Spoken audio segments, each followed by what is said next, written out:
Hi guys, it's Zelen here. How's everything going? Although you can't reply to that. Reply in comments. Let me know how you're doing. I know it's been so long since I've said anything to you poor people. Leave you all out in the freaking cold. Anyway, we've got that's 10, 5 books to review. So, I'm going to do a couple really quick and kind of move on from there. I got a copy of A Book of Pagan Prayer and a pagan ritual prayer book, the matching pair, by Cries. Oh fuck! It's always bad when I can't pronounce the name. I think it's Caesar Stirith. Sorry, I butchered your name. Anyway, these two. They were probably about $10 each, I think, or $11. In any case, these are really interesting little books. I would definitely not describe them as 101s, but there's a bit of 101 factor in both of them. But what they both talk about is the act of praying, how you pray, how you can pray, how you can make offerings, and how you can perform a ritual, and, big drum roll, how to write it all. There is quite a few prayers in here, hundreds in fact, as well as chants, excuse me, all sorts of things, but it's also got really good sections in here on how to do the actual writing. Definitely not a 101 set, I would say maybe 102 or 201 kind of thing, but definitely something to get when you're ready to start leaving those 101 books behind.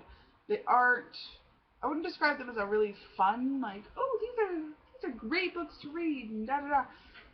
They're very textbooky, but they're very, very good. So yeah, these two. They're under paganism and Wicca, apparently, according to the back. A pagan ritual prayer book and a book of pagan prayer. Red and blue, red and that. I think that there's a third one that I remember seeing on the website when I ordered them, but don't hold me to that. Anyway, very good. Alrighty, next book. Unfortunately, this author is dead, and it is really sad that she is, because this is her last work, and it was amazing, and I really wish that she could have followed up with some more things like this. Her name was Bronwen Forbes, and it is the Small Town Pagan Survival Guide. This is a must, as far as I'm concerned, for anybody at the 101 level.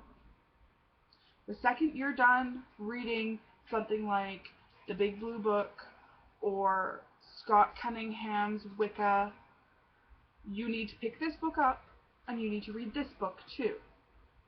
This book covers everything from how to start a coven, how to join a coven, getting along with your non-pagan neighbors, how to find and make ritual tools, sabbats, home decorations, dating non-pagans, following pagan etiquette, which a lot of people don't remember, and when and how to reveal your beliefs to other people, and raising Wiccan children, or pagan children, sorry, it's pagan. It's got a very Wiccan lilt to it, but it's useful for anybody really. She covers all sorts of stuff. Everything from, the fact that you're going to be scared the first time you go to a festival, but how to act and how to not be a total twit at said festival. How to introduce your children to your religion without pressuring them. How to introduce your religion to your neighbors without scaring the living bejesus out of them. And also not giving them too much information. Just because you've got somebody that lives next door doesn't mean that they need to know what you do in your bedroom. It also doesn't mean that they need to know everything about your spiritual life. But, when they wonder why you're not at church and you live in a tiny town. She actually wrote this using she did a survey on Witchbox and used the entries to help write this book. And So it's not just her insights, but it's also the insights of a couple hundred individuals in these different situations. And it's just an amazing, amazing read. She actually has a whole chapter dedicated to a trip to Walmart to go get ritual tools and how you can find everything you need pretty much at an American Walmart. Up here it's a little bit different, but it's pretty close. So definitely suggest getting this one. The book is listed at 1950 Canadian or 16.95 American. But definitely worth the $20 for sure. And it's unfortunate that she passed away because, of course, like all good things, they end too quick. The next book here that I've got for you, it has a bit of a backstory. I had a bit of trouble this Christmas Yule season with my son's teacher. She decided at the first week of December to read the kids and we're talking a kindergarten grade 1 class in a public school. She read them the Jesus birth story, about the story of Bethlehem and the star and all that, which is fine. My problem with it was Jules came back talking about how he was going to go to hell because he didn't go to church, and apparently somebody at school had told him this. Now, the teacher herself didn't confess to saying that, but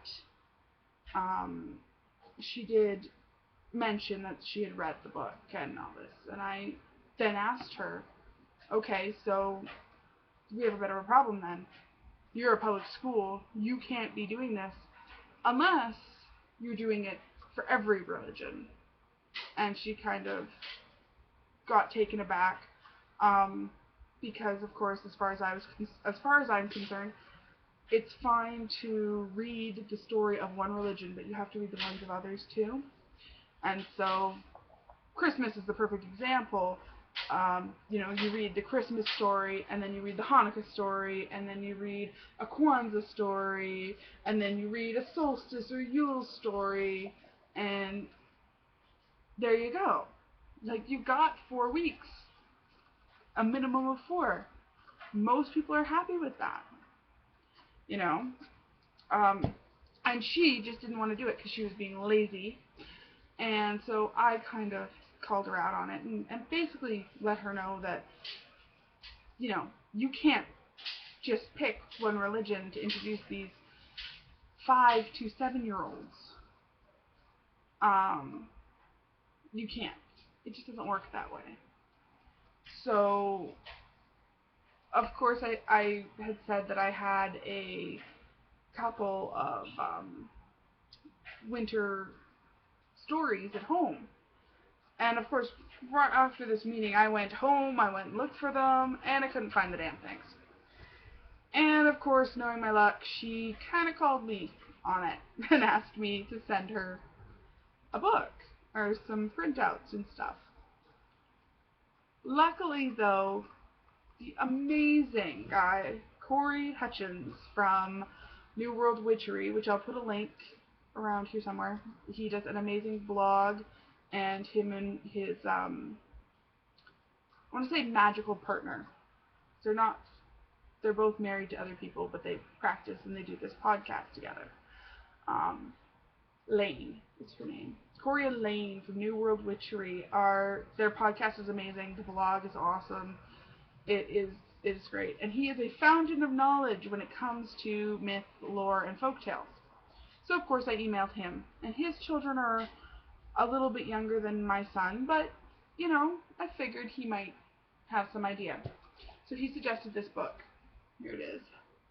It is Return of the Light, 12 Tales from Around the World for the Winter Solstice by Carolyn McVikar Edwards. And this is the 5th anniversary edition. It has, as it says, 12 stories for the winter and Yule solstice. Everything from Italian to Chinese to African. There's like 3 or 4 African ones, a bunch of different native ones. It includes my favorite legend of all, which is how ravens stole the sun and moon, as well as Loki tricking everybody into darkness and all these things.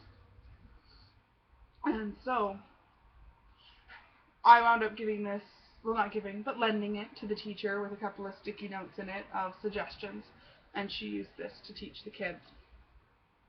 It also talks about the origins of practices like the Yule log and the like songs like Deck the Halls and stuff like that. So definitely a very good book. I really suggest this one. And I gotta say again, thank you to Corey, because this book was exactly what I needed and wanted. This is very good. And as far as I'm concerned, this is a part of our winter holidays from now on.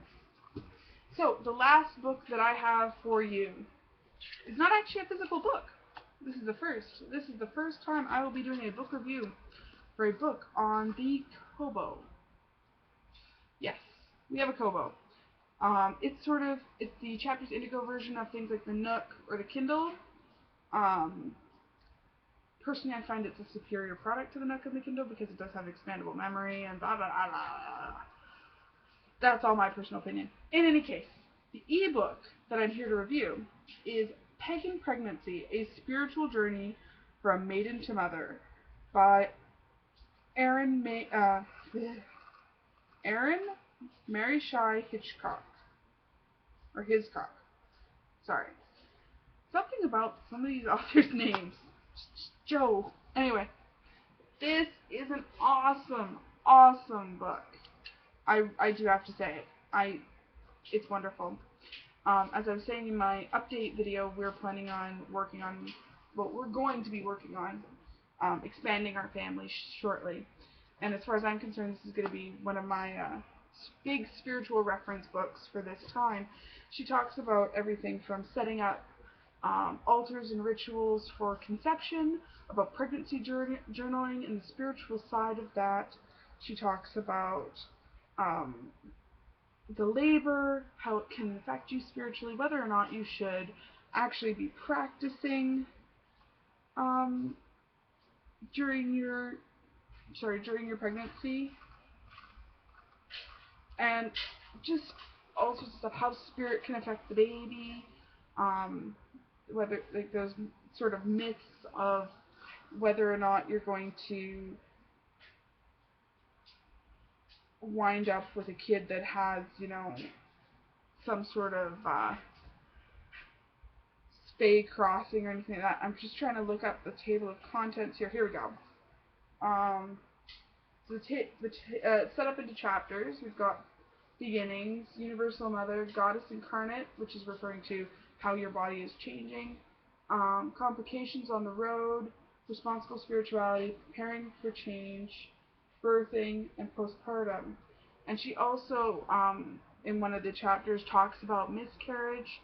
She talks about the spiritual aspect of adoption, about breastfeeding. There is so much information in this book. It is insane. Absolutely insane. And unfortunately, the book is not in physical print right now, which kind of pisses me off, because I want a physical copy of this. I want 2 physical copies of it. 1, so I can have the physical copy, and 2, so I can highlight and sticky note the shit out of it. I love this book. It cost me a grand total of $8 on the Kobo store, which is really cheap for one of these books. Sorry, I was just trying to turn it off.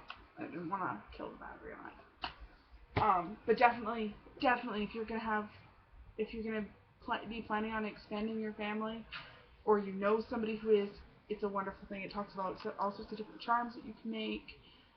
Some of the things that she even talks about in there, I remember doing with my son. Stuff like stringing up rowan berries and putting them around near the crib, and how to protect the baby and with all those little things. And it's a nice book. So, excuse me, that was revolting. I'm so sorry. Anyway, so those are my books to review. I'm going to go put them away. And, yeah. I hope you enjoyed this little 15 minutes of me babbling on about the books I've been reading. I've got some new ones on my table here. I got a whole bunch of new books for Christmas, so I will, when I'm done reading another chunk of them, do another one of these. Anyway, I hope you guys all had a wonderful time, and I will see you soon. Blessings. Bye.